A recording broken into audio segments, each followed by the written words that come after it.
ओम गणेशाय नमः। नमस्कार, मैं अविनाश। आज हम बात कर रहे हैं लग्न के स्वामी का नवम भाव में क्या प्रभाव है। यदि आपके लग्नेश नवम भाव यानी भाग्य भाव में है तो इसके लिए आपके जीवन पर क्या असर है इसका। बहुत अच्छा होता है, ये बहुत भाग्यशाली योग है। यदि इस घर में लिखे हुए जिस भी राशि के स्वामी यहाँ बैठे हो, कोई से भी नंबर लिखा हो, उसका स्वामी यहाँ बैठा है यानी लग्नेश यहाँ नवम भाव में। ठीक है, अष्टम भाव की चर्चा हो गई थी, नवम भाव की बात हो रही।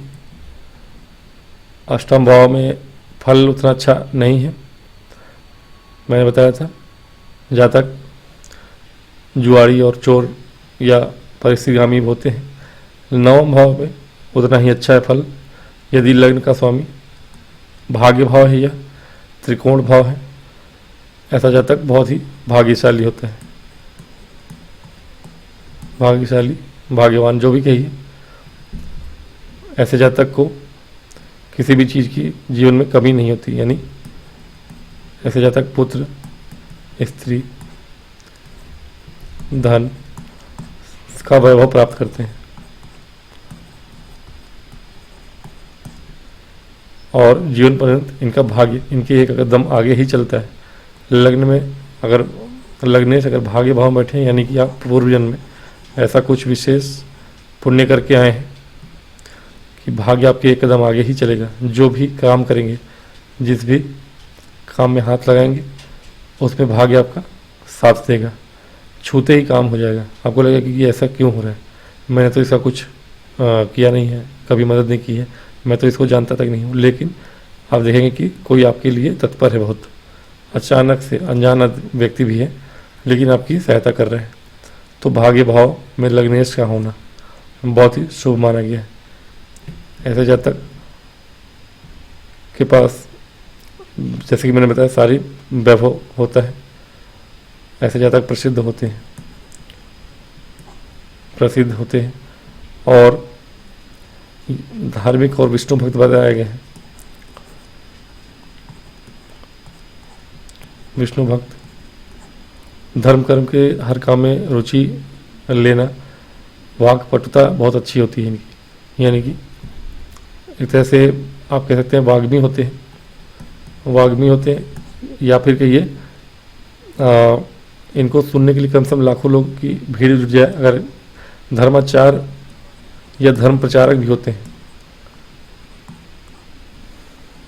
ठीक है, धर्म प्रचारक या धर्मगुरु कह सकते हैं आप, कि ऐसा जातक जो होता है बहुत बड़ा धर्मगुरु बन सकता है, जिनको लाखों लोग सुनने वाले हों।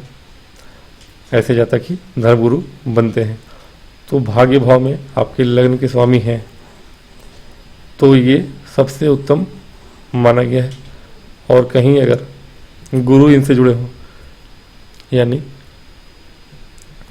मेष लग्न हो आपका, गुरु अपने ही राशि में यहाँ बैठ जाए मेष लग्न कुंडली में, या किसी और तरह से मान लीजिए कि लग्नेश आपके गुरु हैं, मीन लग्न या धनु लग्न की राशि है आपकी और गुरु यहाँ बैठे हों, तो कहना ही क्या, ये सच में आपका धर्मगुरु बनने वाला योग बनता है। आपको ये धर्मगुरु बनाता है।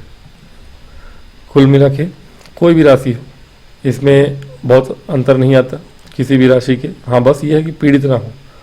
और अगर मान लीजिए राहु बैठे हैं यहाँ पे, अब राहु के साथ में अगर कोई बैठा हो लग्नेश, तो ऐसे जातक का धर्म कर्म में रुचि तो होगा। ठीक है, हमारे ये मंगल ही बैठे हैं, मंगल मेष लग्न की कुंडली है, मंगल यहाँ बैठे हैं अंगारक दोष बना के।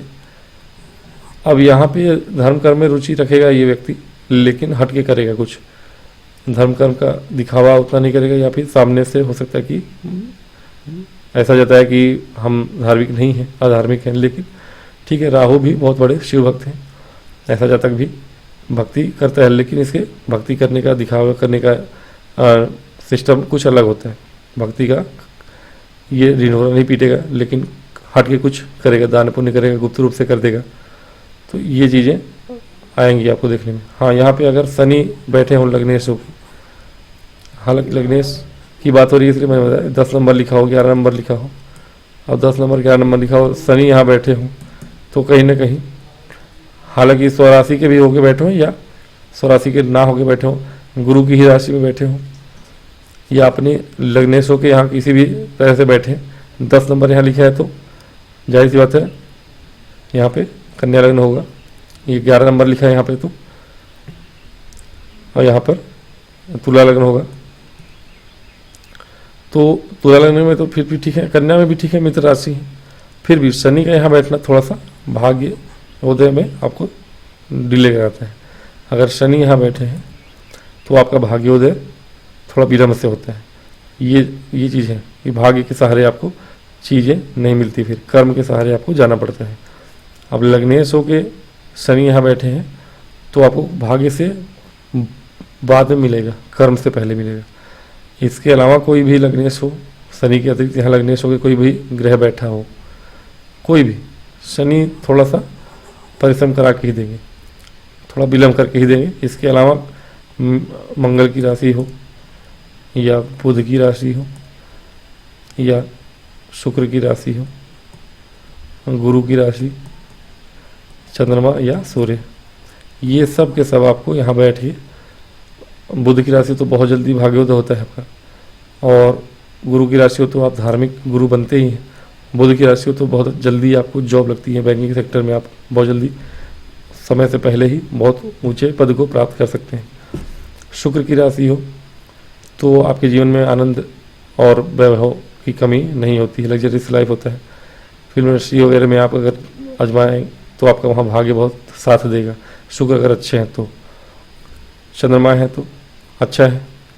हाँ, चंद्रमा अगर लगने से और चंद्रमा यहाँ बैठे हैं 9वें भाव में, आपका मन आध्यात्मिक बहुत ज़्यादा होता है, पूजा पाठ धार्मिक कार्यों में ही मन लगा रहता है, और आपको जितना मिल जाए उतने में संतोष करना आता है, संतुष्ट व्यक्ति होते हैं आप।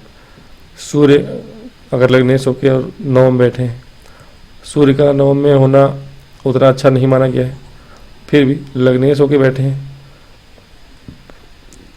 पिता के भाव में पिता ही बैठे हैं, तो आपको पिता से बहुत ज़्यादा प्रेम होता है और प्रेम मिलता है, और पैतृक संपत्ति पिता से सहायता जीवन पर्यंत मिलते ही रहता है। तो ये अच्छा है लग्नेश होकर अगर सूर्य यहाँ बैठे तो भी। बस शनि के लिए हम कह सकते हैं कि शनि अगर यहाँ बैठे हैं लग्नेश होकर तो थोड़ा सा आपको संघर्ष देने के बाद ही या विलम्ब से 35 साल के बाद ही आपको भाग्योदय देखने को मिलेगा, या 35 साल नहीं लेकिन विवाह उपरांत ये चीज़ें शनि आपको देते हैं। तो ये कुल मिला के अच्छा है भाग्य भाव का। भाग्य भाव में लग्नेश का होना, लग्न का 9वें भाव में, लग्नेश का 9वें भाव में होना अच्छा होता है। तो आज की वीडियो में इतना ही।